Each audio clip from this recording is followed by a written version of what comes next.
Ya, pemirsa, perdagangan saham di Bursa Efek telah dibuka. Kita akan mencermati kinerja perdagangan saham hari ini.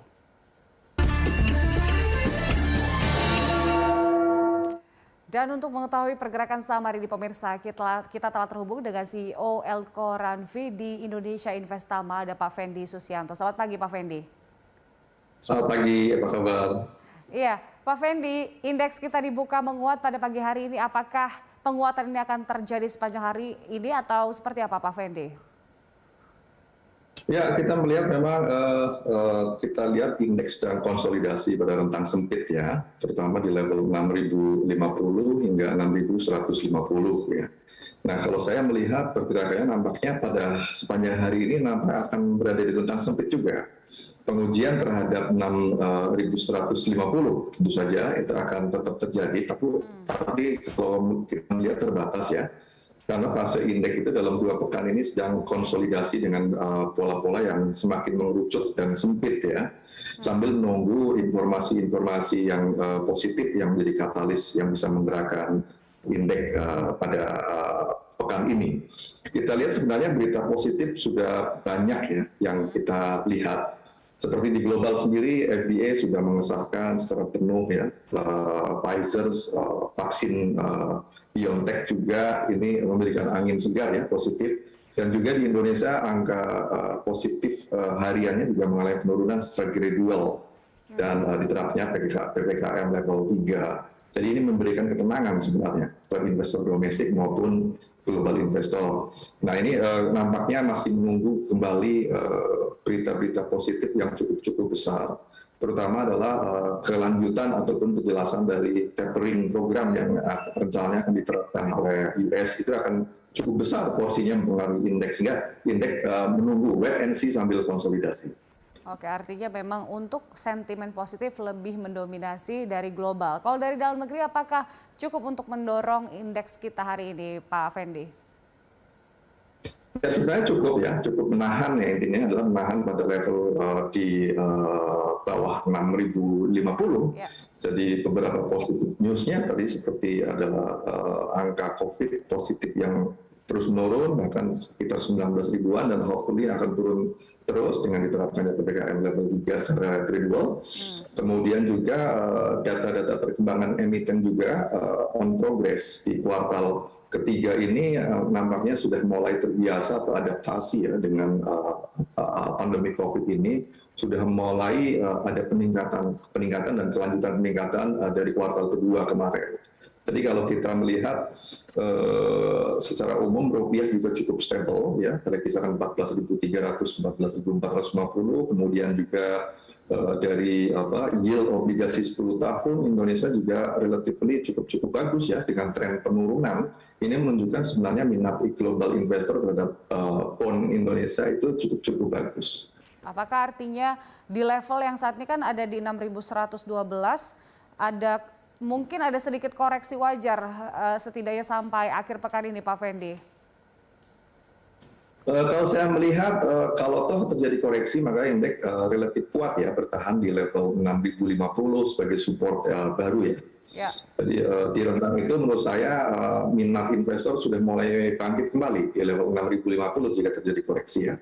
Sehingga di sini akan cukup menjadi penahan ataupun support yang kuat bagi indeks di pekan ini. Dan kecenderungannya akan bergerak di rentang sempit memang, 6.050, 6.150 akan bergerak di sekitar itu ya, naik turun itu sambil kemudian ada menunggu sampai ada positif news kembali untuk menggerakkan indeks harga saham. Baik, cukup kuat. Pak Fendi, sektor yang paling mendominasi untuk hari ini apa saja? Nah kalau kita lihat tentu saja adalah sektor perbankan di situasi yang cukup stabil ya. Kemudian juga sektor telekom, infrastruktur, kemudian sektor perdagangan, sektor manufacturing, kemudian beberapa sektor teknologi ya. Ini juga akan tetap mendominasi di samping juga sektor pertambangan, terutama adalah pertambangan mineral ya. Jadi ini menurut saya akan cukup bagus dan menjadi penopang yang cukup baik buat indeks pada pekan ini. Nah untuk saham blue chip ini banyak yang buyback saham, seperti contohnya ada Kalbe Farma, kemudian ada Medco dan Mitra Keluarga. Ini dampaknya ke indeks kita hari ini seperti apa? Nah, kita melihat sebenarnya dampaknya tidak terlalu besar ya, karena mereka juga tidak terlalu signifikan mempengaruhi pergerakan indeks kita ya. Dari sisi indeksasi, kontribusinya juga relatively memang tidak terlalu besar seperti chip yang lainnya, dari mulai PCA sampai dengan katakanlah HM Sampur dan sebagainya. Jadi indeks ini memang strukturnya hanya 15 besar yang memang cukup berpengaruh terhadap indeks, sehingga pergerakan-pergerakan yang tadi disampaikan tidak terlalu signifikan dan membuat pasar juga indeks, maksud saya gerakannya tetap ya pada rentang yang tidak terlalu volatile, tidak terlalu signifikan mereka mempengaruhi pergerakan indeks. Apalagi kalau kita melihat investor global juga cukup mild di dalam melakukan trading di Indonesia pada pekan ini ya. Jadi mereka melakukan net buying tapi tidak terlalu besar juga. Seperti hari ini misalnya sekitar 20 sampai 50 sampai dengan pagi ini, dan hopefully sampai 100 gitu ya, 100 miliar maksud saya. Ini membuat kemudian pergerakan indeks juga tidak terlalu banyak terpengaruh signifikan. Baik, Pak Fendi, apakah dampak yang tidak begitu signifikan dari buyback ini juga akan terjadi dengan rights issue? Ya, jadi right issue juga merupakan suatu corporate action yang menjadi concern juga ya. Jadi secara umum right issue itu ditangkap sebagai hal yang sedikit negatif, karena investor ataupun trader harus menyediakan uang cash kembali ya untuk melakukan ataupun menambah ataupun mengambil porsinya sebagai hak-haknya. Dan kecenderungannya itu akan cenderung untuk menurunkan harga saham.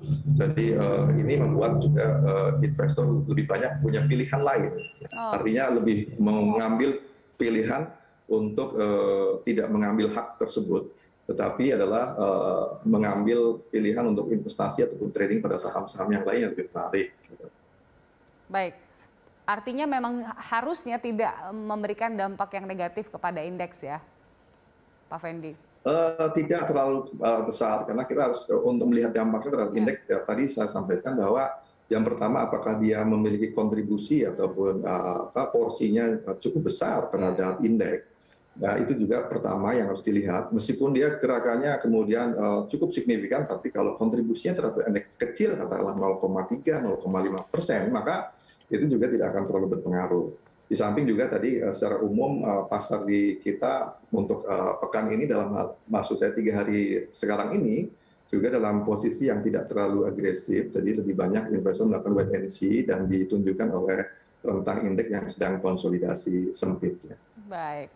Pak Fendi, ini dikabarkan bahwa semua emiten sudah selesai melaporkan untuk kinerja semester 1. Bagaimana menurut Anda? Saya melihat perkembangannya positif ya, sesuai ekspektasi. Artinya beberapa sektor itu sudah mengalami peningkatan kinerja yang signifikan di semester 1 ini.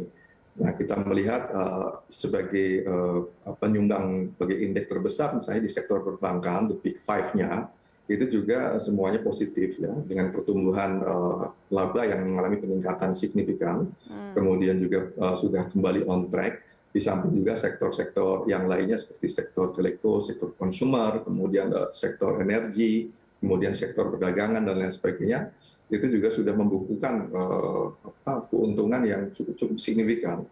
Jadi ini adalah berita positif menurut saya yang akan dilanjutkan di ekspektasinya di kuartal ketiga ini yang cukup baik.